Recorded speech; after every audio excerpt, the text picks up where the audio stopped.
So maybe you're visually impaired and you, quote, can still see, quote. Should you still use a cane? Let's talk about it. Hi everyone, it's Carrie from Live Accessible, and as many of you know, I am visually impaired and I have something called aniridia. I still use a white cane, not all the time, but I know how to use it, and I do bring it and I use it when I need to. Before we talk more about it, and you're visually impaired and you still have some functional vision, do you use a white cane? When do you use it and how do you use it? Leave it in the comments below. And if you're new here, welcome to the channel. We do videos on encouragement, resources, and technology for people who are blind, visually impaired, and sighted supporters. So please subscribe and hit the bell for more videos like these.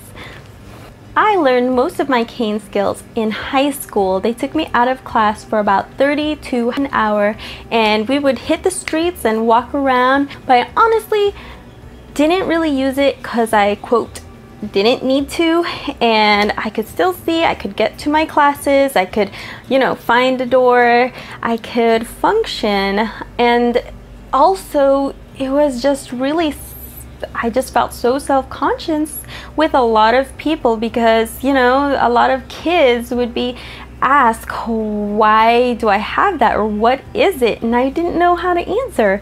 And also because I'm visually impaired, it's kind of hard because sometimes, you know a place and you don't need the cane, and sometimes you can still see without the cane, so people don't understand and they might think you're faking, or they just get confused as to why sometimes you use a cane and why sometimes you don't.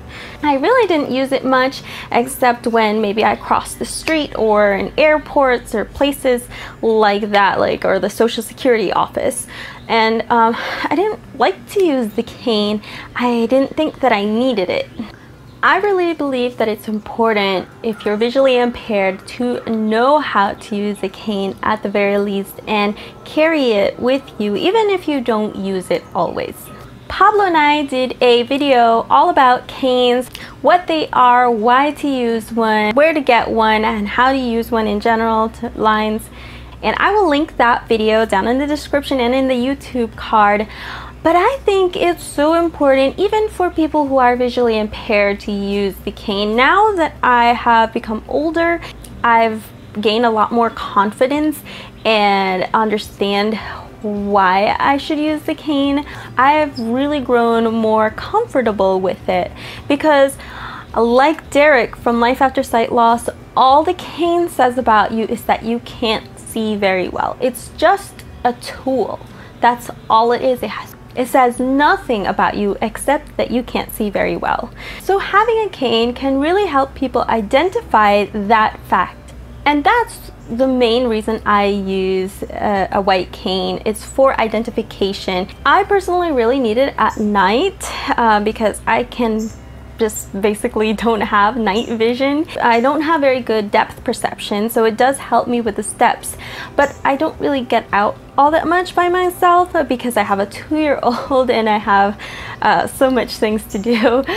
But I always try to carry it with me, even if I'm not necessarily have it open and using it. And that's why I like folding canes or telescopic, something that can fit in a bag or in a purse, because I like to have it just available. You never know what's going to happen. You never know if you'll get stuck somewhere, if you'll get lost, or if you'll just need somebody's assistance. And it's always just much easier to have a cane with you so that other people can know and be more open to the fact that you need help than if you didn't have a cane. I've been in both situations where I don't have my cane and I have to ask somebody for help, and I mean, they're not always as willing and open, unfortunately. But when you do have that cane, there's that more of that understanding and that empathy, and people tend to be more proactive in helping you with things.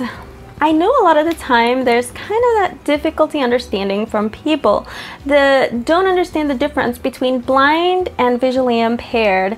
I mean, A lot of blind people still have usable vision, and this is something that they don't understand, and it's just something that you need to be comfortable explaining. And I mean, practice out loud, practice in front of the mirror, practice by yourself, just practice in your head, and it gets easier. I used to be so shy. I come from an Asian background, and I just, I really didn't know how to talk to people. I was just really shy. I'd rather just be quiet and run away.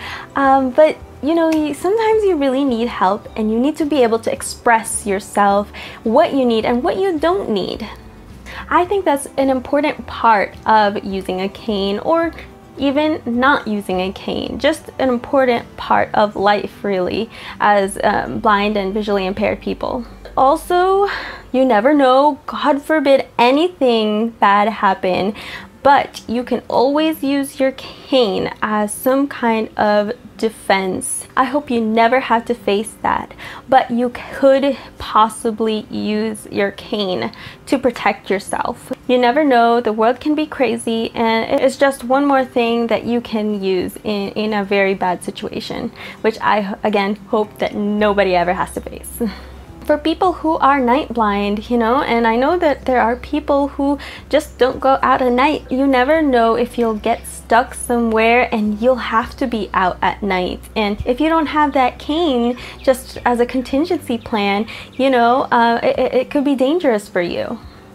I remember being on a college campus at the middle of the night, and I forgot my cane, and I was scared to death.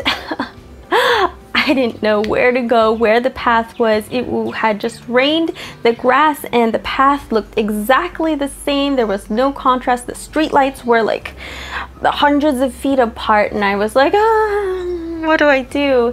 And it's then where I just definitely started just carrying my cane everywhere I go, even if I don't end up using it.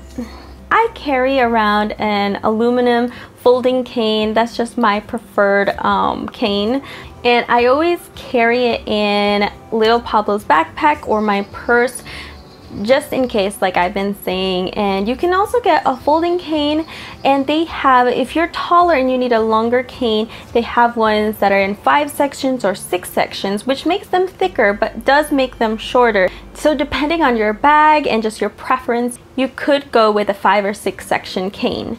They also have identification canes, which are really thin and tend to be a lot shorter, and so you could just use something like that, and they are very, very compact. Not the most durable because it's really just for identification, but it could just be something that could definitely help. You could also get a telescopic cane, which again are not the most durable, but it's something also that's very compact, and it even comes with a little zippered pouch, which I think is cool. They even have cane holsters if you're into that kind of thing. I'd rather put it in my bag, but they do have those available, and I will leave some links down below for canes and the holsters down in the description if any of you guys are interested. So as a last point, I want to reiterate that the cane is a tool. It says nothing about your capabilities as a person. It says nothing negative about you, and it is just a tool that you can use. So I'd encourage you to go get the classes. They're completely free. Just go to your state agency, get in contact with them, and have some training, because you never know when it will come in handy. And I'd really just encourage you to carry the cane with you in some way.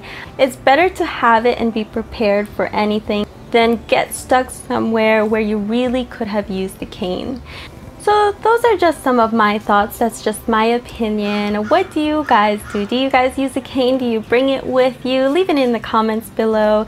And that's it for this one. If you like this video, hit that like button down below, and don't forget to subscribe and hit the bell for more videos on how you can live accessible. Thanks for watching, and I will see you in the next video.